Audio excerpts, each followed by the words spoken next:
Hey, everybody, welcome to the show. You know where you are, the 9 at 9 with me, Tigo. And if you're watching right now, you know we got an amazing expert coming up today. But this expert is a superhero. Now, what did I mean by that? Guess what? Sit right there. We'll be right back.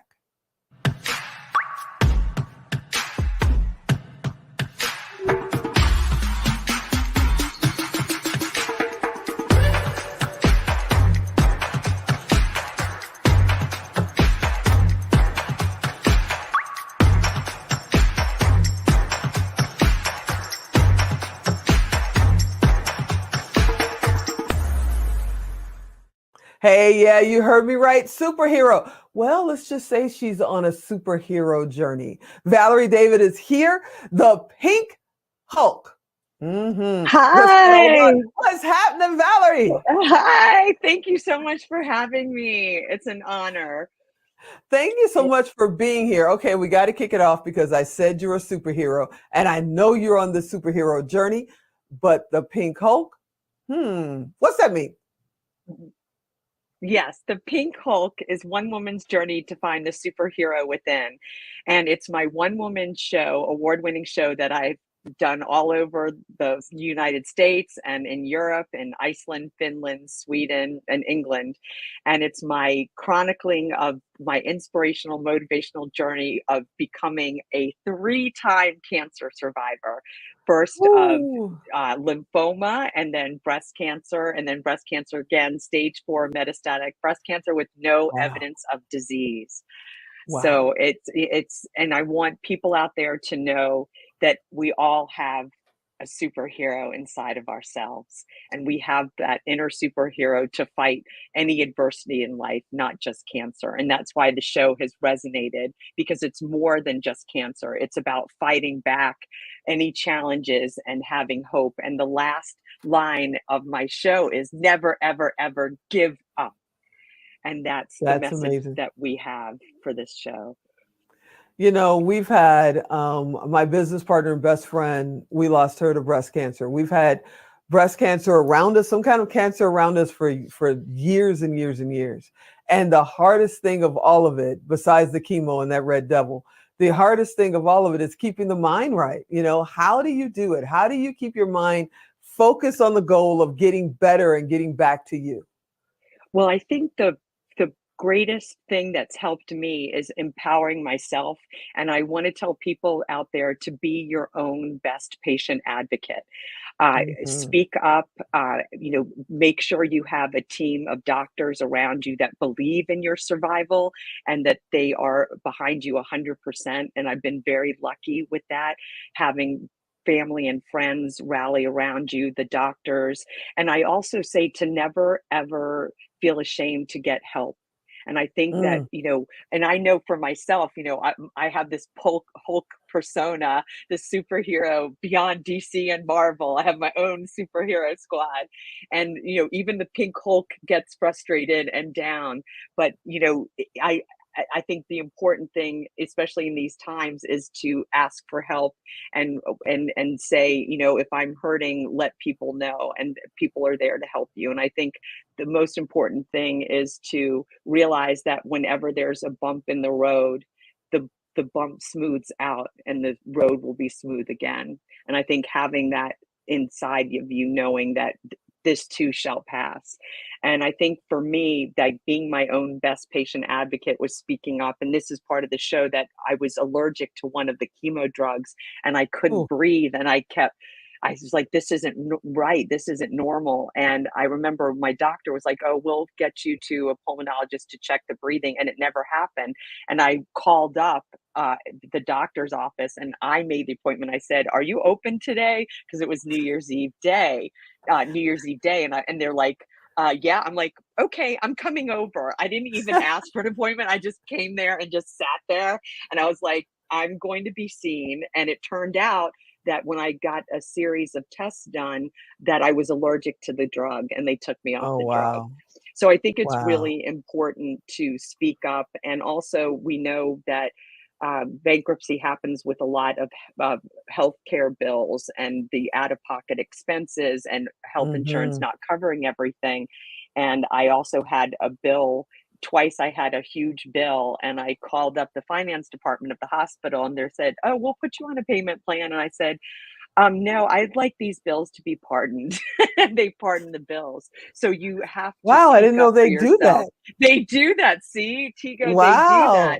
You just have to speak up. And, it's also good to have someone come with you to appointments and write down notes. I think meditation has been so wonderful to me. And there's a free meditation app that I use that's called Insight Timer, and there are many other apps out there like Calm. Hmm. But I feel like meditating has really helped a lot. And for me, Tigo, I have to get checked every 6 weeks for the rest of my life. Wow. So, though I have no evidence of disease, I have to be monitored. So, how do I cope with every 6 weeks coming into the doctor's office, getting the appointment, getting the lab work done, and then I have to get a PET scan every 6 months for the rest of my life? But you know what? Wow. That's part of who I am.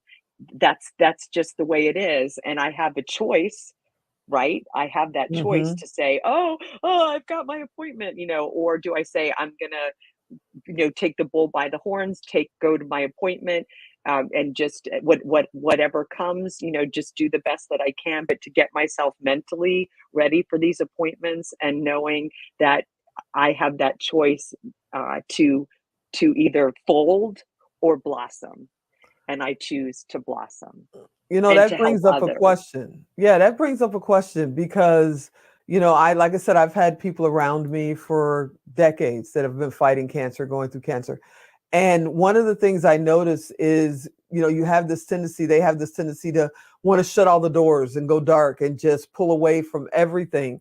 And you are not only out there, but you're on stages. You're traveling all over the world. You're truly out there. What advice do you give to people who say, you know what, I'm fighting cancer right now. I'm just going to shut everything down and just sit in front of my television and wait for my next chemo appointment?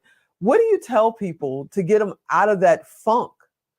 Absolutely, and thank you for bringing that up. That's an excellent question.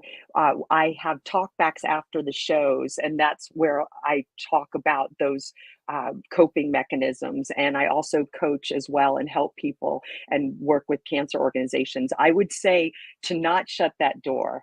Keep those doors open and find funny things. Watch funny movies. Watch Hmm. funny TV shows. Do something you love. Pick up a hobby, whether it's knitting or start reading books. Start like I love improv, and even while I was in treatment, Tigo, with in between chemos, and when I felt well enough, I actually performed improv with a scarf on my head and no hair. I just do things that you love and don't let things stop you. If you can just find something you love to do and do it, paint, write, do improv, find a physical activity that gets your mind off of things, reach out for help. There's plenty of support groups, from support groups and one-on-one counseling that's out there for all cancer patients. So I think that if you just keep that positive mindset, meditate, and I still do that. I meditate twice a day. So just to keep that positive attitude and keep positive people around you. That's also things. I remember I had somebody say to me, "Oh, you're not going to live a long life, so too bad." And I'm like, "Okay, bye." Oh, goodness. Get rid of those people that drain you. Be around positive people, because positive begets positive. There it is. I Now, think that's before we get very cut off, important. because Alan's got his finger on the hot button. Before we get cut off here, what I know you're going to be performing your show this spring, in Right, right. 2023 for everybody who's out there watching reruns in 2035. In 2023, you're performing performing your show this spring. What's your Yes. show about, and what can they expect when they attend? Sure. So it's you can find me on pinkhulkplay.com, and you'll find my schedule there. And what they could expect is laughter and humor in the face of cancer, and that they're going to walk away feeling inspired, empowered, and ready to face the world. And again, with a lot of humor. It's a very funny show. and a little I bit love it. adult. So you'll Well, have to Miss come see the Valerie, show. Miss Pink Hulk, I want to thank you so much Thank for coming you. and spending a little time with me. I hope you'll come back and hang out more often because I would I'd love to love know where you're to. at, what you're doing. Maybe we can even get you on stage here That I someday. would love that, and you'll see the website will give the Mm, synopsis of the show, the promo video. So I'll leave awesome. it to all of you guys to look at the website, and you'll get all the information. But Awesome. it's a really yes, I thank thank you. you so much for being on the show. You're absolutely amazing. We'll have you back soon. You are Thank our you. superhero. Thank you. The Hulk. The Pink Hulk. Cancer smash. All So right, thank everybody. you. I hope you enjoyed this episode. You know, I want you to come back next time. Yeah, we're going to work on getting her into, maybe the power of pink or something. We'll see what happens. Hey, come back as soon as you can. We're on every day. I'm Tigo. I'll talk to you next time.